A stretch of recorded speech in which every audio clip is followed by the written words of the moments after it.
Salve, salve galera do curso Alternativa A, aqui quem fala é o professor Giba de Biologia e a gente vai para o nosso quarto encontro de Química da Vida e a gente vai fechar com chave de ouro. O que a gente tem no cardápio de hoje?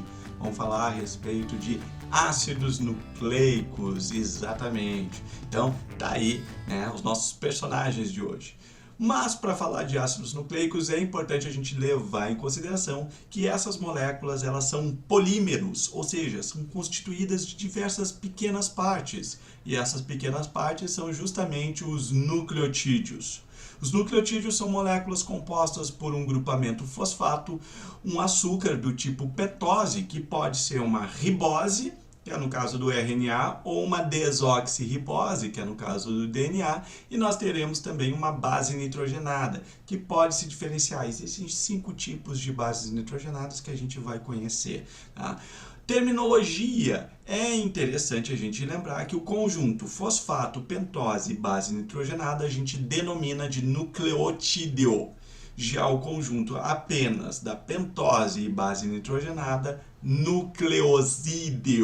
Os nucleotídeos, eles podem ser monofosfatados, difosfatados ou trifosfatados, a famosa ATP. Bom, sobre as bases nitrogenadas. As bases nitrogenadas eu comentei que são 5. Adenina, guanina, timina, citosina, uracila. A gente pode classificar essas bases nitrogenadas em purinas e pirimidinas.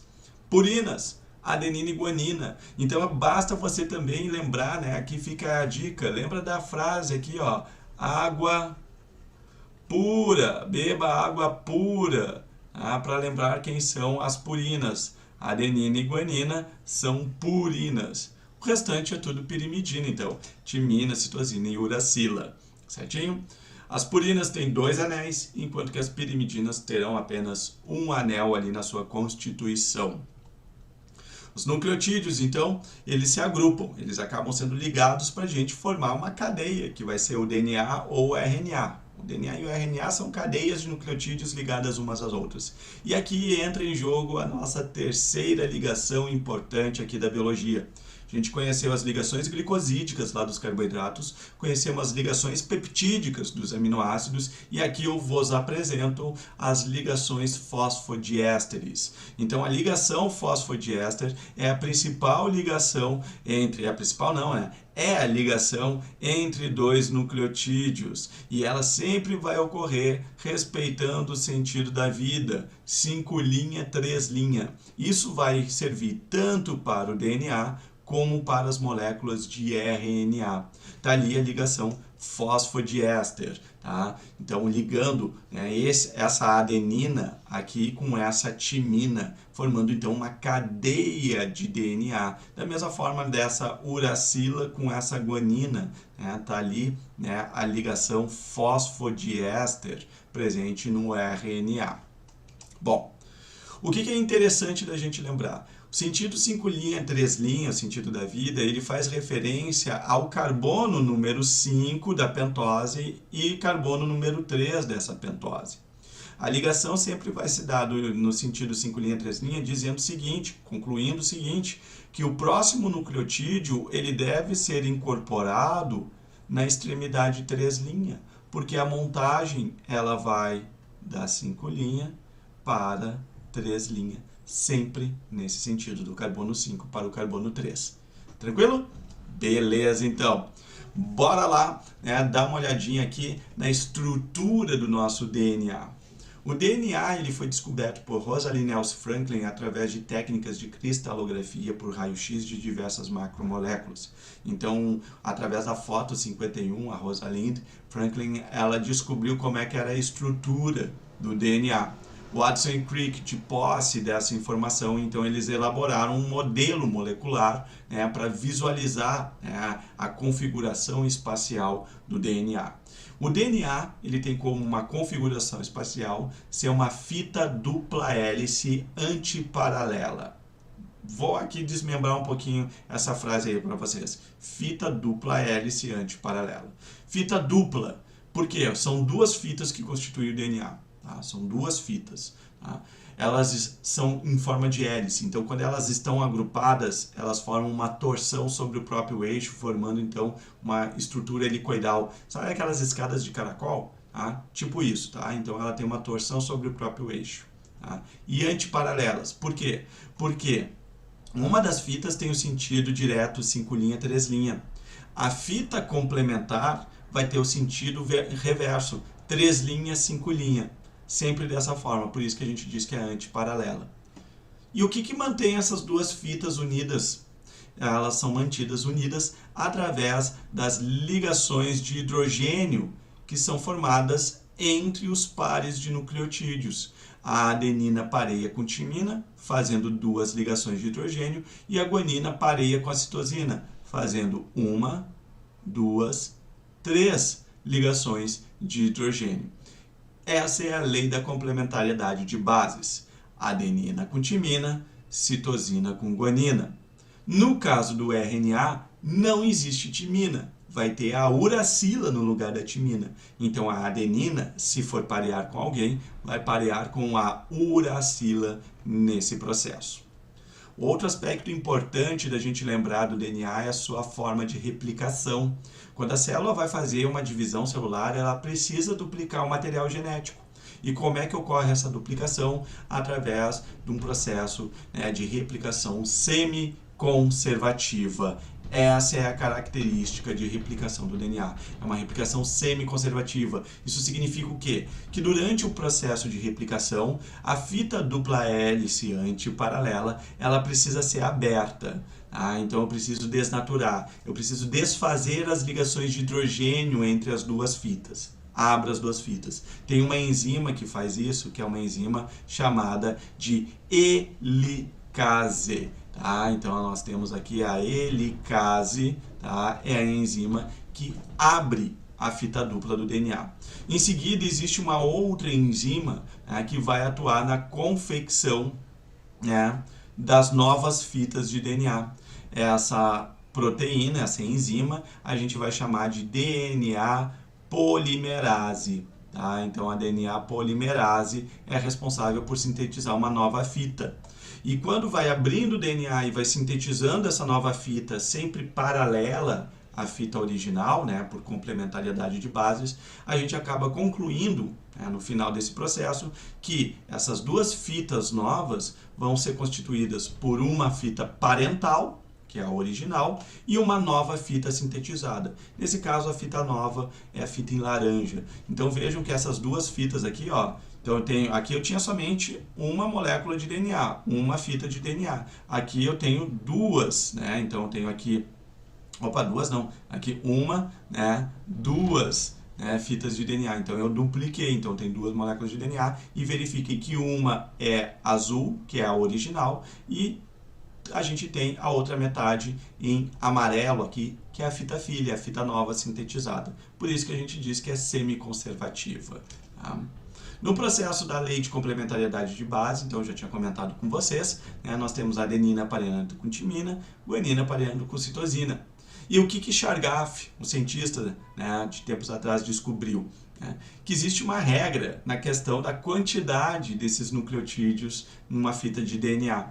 Ele concluiu que no DNA a quantidade de purinas, adenina mais guanina, é sempre igual à quantidade de pirimidinas, timina mais citosina. Por que isso? Porque a adenina, né, pareia com a timina e a guanina pareia com a citosina. Então, se eu sei a quantidade de um, o percentual constituinte de um, eu sei o percentual dos demais.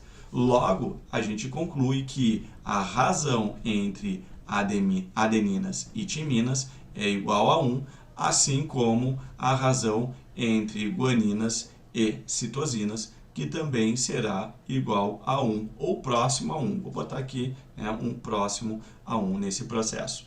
Então, se eu digo para vocês que eu fui lá e sequenciei uma molécula de DNA qualquer e, né, verifiquei que existe 30% de adeninas na composição. Isso me permite concluir, por causa dessa razão aqui, que eu tenho 30% de timinas. Me restam 40%. Os outros 40% vão ser divididos entre, né, guaninas e citosinas. Sempre dessa maneira, tá? Lei da complementariedade de base nos leva à regra de Chargaff. Aqui nesse gráfico aqui ao lado, né, nessa tabelinha aqui ao lado, a gente vê esse percentual. Veja que ele é próximo, ele não é igual, tá? Mas ele é muito próximo. Nos humanos tem 31% de adenina, 31% de timina e 19% de guanina, 18,4% aqui, né, de citosina.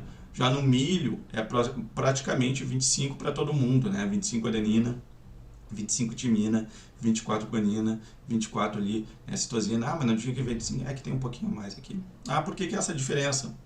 É porque tu faz uma média, porque tu não consegue, né, fazer o sequenciamento somente de uma única molécula. Né? Tu faz o sequenciamento ali, né, tu faz a análise de diversas moléculas. Tu pega diversas moléculas ao mesmo tempo, daí tu tem ali, né, um valor quebrado por conta disso. Tranquilo? Então, não esqueçam, né, da lei de complementariedade de bases e da regra de Chargaff. Faz um bom tempo, até por sinal que não aparece na URGS, fiquem atentos. RNA, né, o RNA ele é diferente do DNA. Enquanto que o DNA é uma fita dupla hélice antiparalela, o RNA ele vai ser uma fita simples. A gente tem aqui fita simples. Também existe outra diferença aqui no RNA.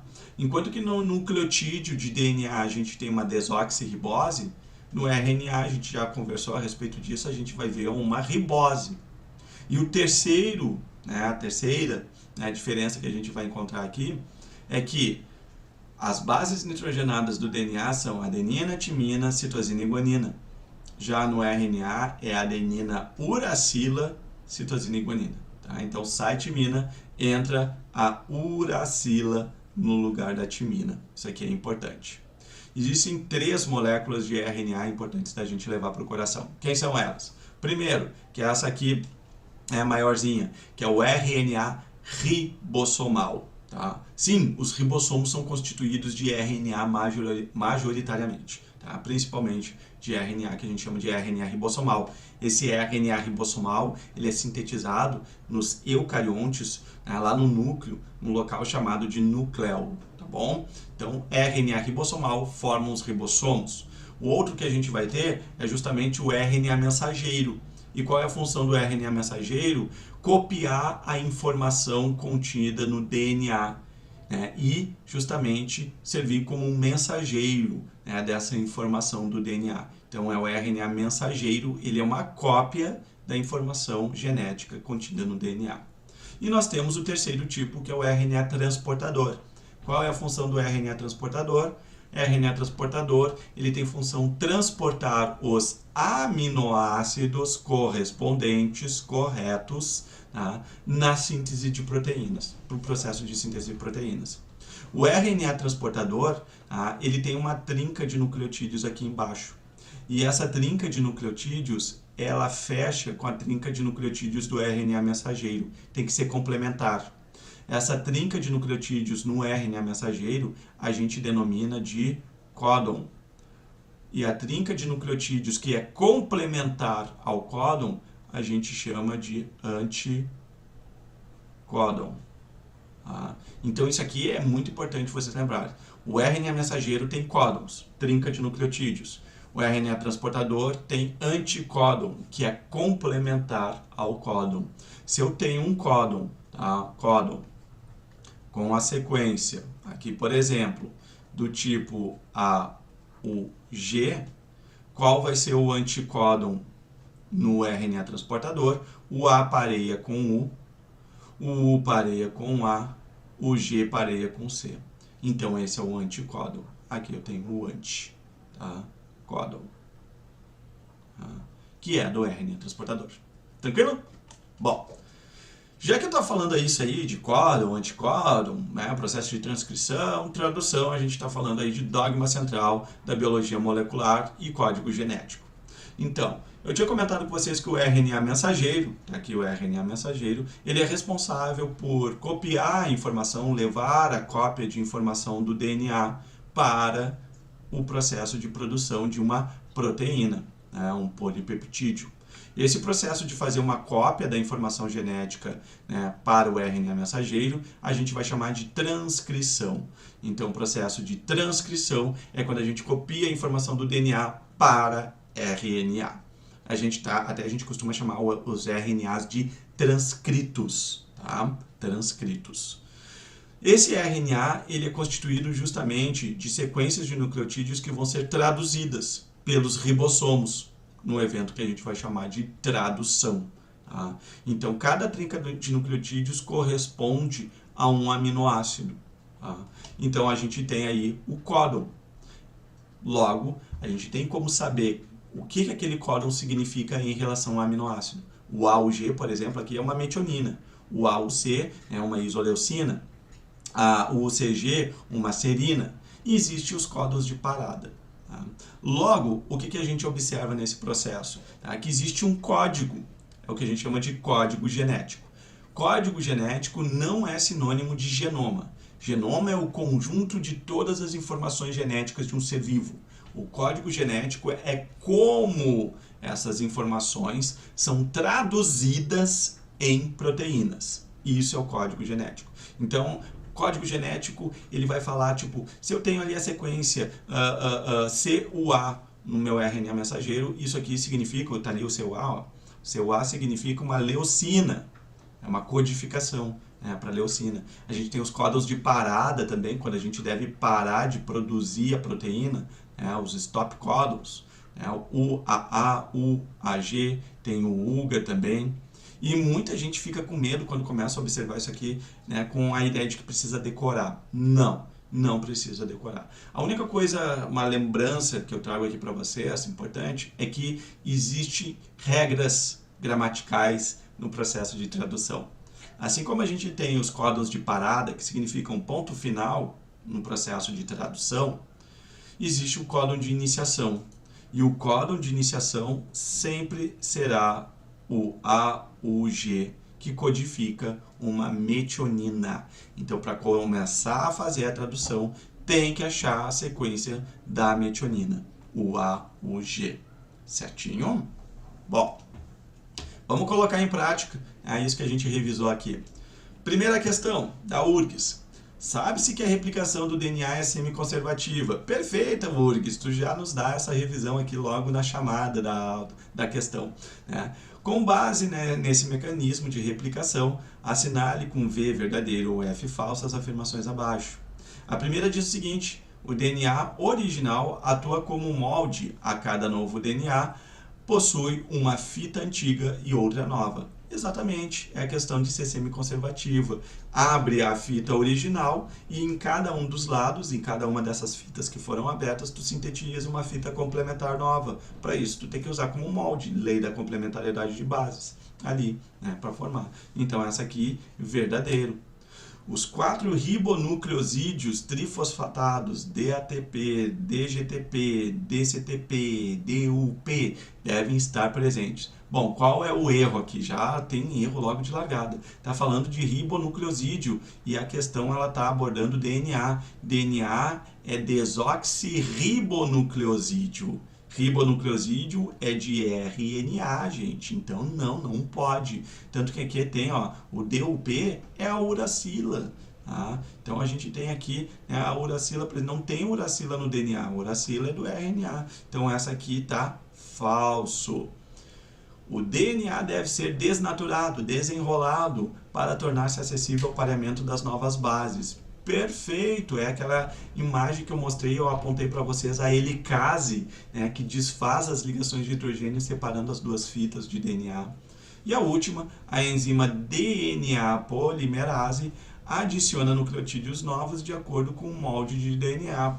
Perfeito, é isso aí, lei da complementariedade de bases. Logo, nós temos aí a letra C como alternativa correta. Essa questão número 2 aqui, que vai falar então sobre o processo de código genético, olha que interessante.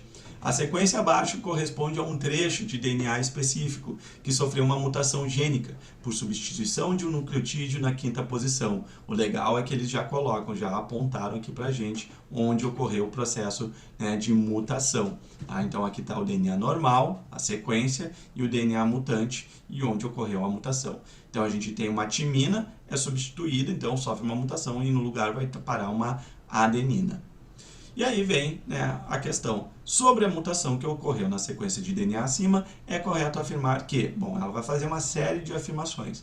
Vamos completar essa questão aqui. Tá? Então, primeira coisa, eu quero fazer o RNA mensageiro, tá, da sequência original. Então, eu vou botar aqui RNA mensageiro do normal, primeiramente, tá? O normal aqui. Tá? Então, o T pareia com quem? T com A. A gente vai ter o A com T, só que não tem T, né? Não tem timina no RNA, então vai ser uracila. O C com G. Vamos ter ali G com C. T com A, G com C, G com C, A com U, C com G, T com A, G com C, A com U, G com C, G com C e A com U. Tá aí a nossa sequência normal. AUG, o que é o AUG, gente? O AUG ele codifica código genético, código genético metionina. Então, aqui a gente vai ter uma metionina. CAC é uma histidina. CUG é uma leucina. Opa, temos uma leucina aqui. ACU é uma treonina. Então, a gente tem uma treonina aqui. E nós temos o CCU. CCU é uma prolina. Fechou aqui com a prolina.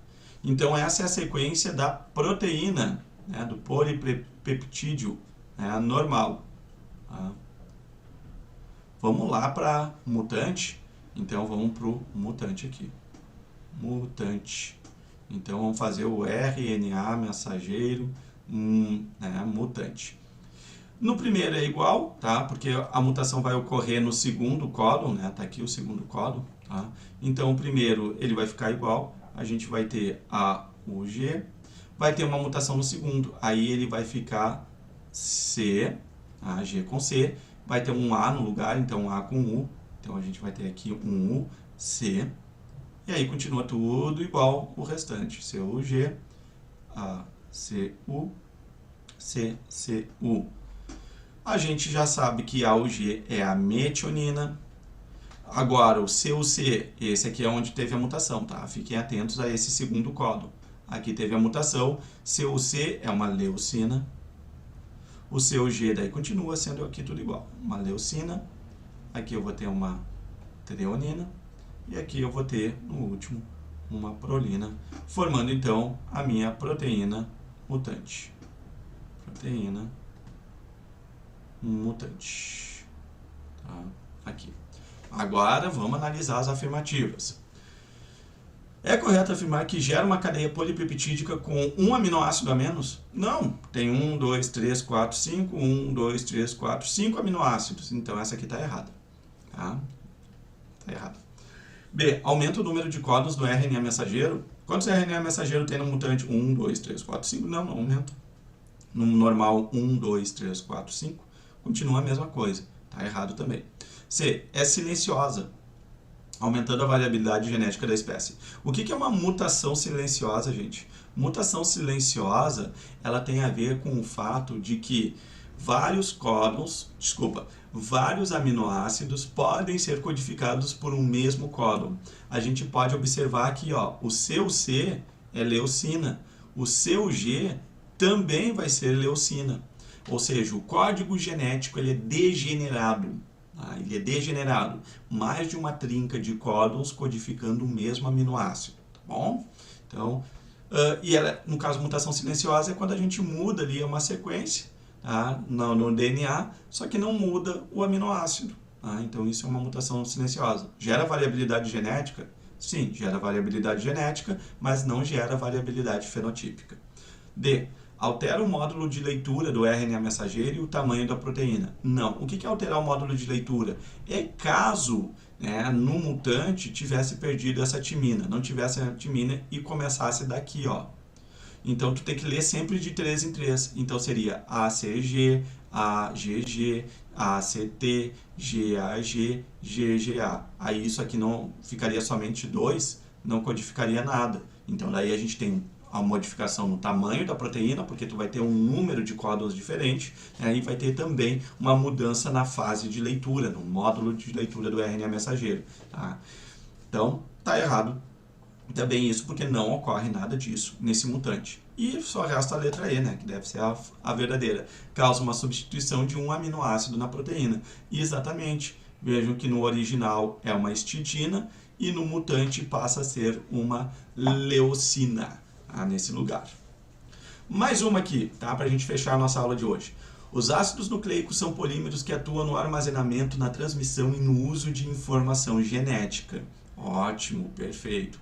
Com base na estrutura e função desses polímeros, veja que eu comentei no início da aula de hoje, né, que os ácidos nucleicos eram polímeros, pois são constituídos de diversas partes, os nucleotídeos. Assinale com V, verdadeiro, ou F, falso, as afirmações abaixo. Primeiro, seus monômeros são denominados de nucleotídeos. Acabei de falar, verdadeiro. Seus monômeros estão unidos por ligações de fosfodiéster. Vimos exatamente isso, verdadeiro. Suas bases nitrogenadas estão diretamente ligadas aos fosfatos. Não! As bases nitrogenadas não estão ligadas diretamente ao fosfato. Quem se liga ao fosfato são as pentoses, ali no carbono número 3. Então, falso.